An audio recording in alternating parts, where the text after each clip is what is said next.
acara musabaqah qiraat untuk Fathul Muin ini sangat positif karena menjaga turos, yaitu kitab-kitab khazanah keislaman.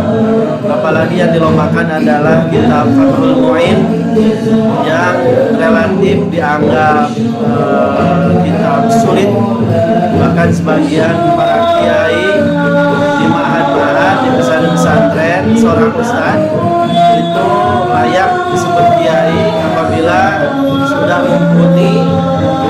mempunyai kemampuan dalam membaca, memahami dan menjelaskan Fathul Muin. Oleh karena itu, harapan saya sebagai Dewan Hakim, musabaqah ini harus terus berlanjut, bahkan tidak hanya di tingkat wilayah Provinsi Jawa Barat, tapi seharusnya sampai turun ke akar rumput. Ya, misalnya sebelum dari wilayah itu ada kabupaten kota, sebelum kabupaten kota itu ada kecamatan. Pertama, ini adalah sosialisasi pengetahuan bagi kader-kader dakwah.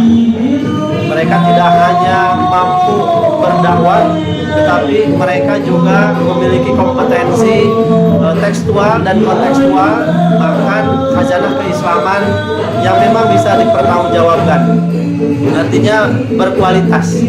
Sehingga kalau itu dilaksanakan dari akar rumput, dari bawah, nanti peserta yang ada di wilayah tentu akan lebih berkualitas lagi, bahkan akan lebih kompetitif. Selain juga di bawah juga mengenal apa itu Fathul Muin. Mungkin tidak hanya Fathul Muin, bagusnya ada kitab lain yang sedang, misalnya Kifayatul Akhyar, atau kalau mau perbandingan pakai Bidayatul Mujtahid karya Ibnu Rushd misalnya.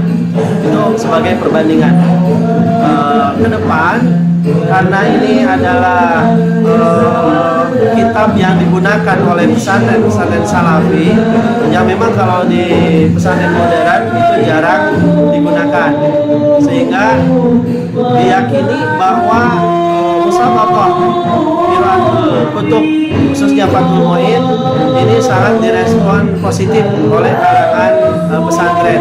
Artinya ini harus dipertahankan, bahkan kalau perlu menjadi agenda rutinan atau agenda tahunan, tidak hanya di tingkat wilayah tapi kabupaten kota dan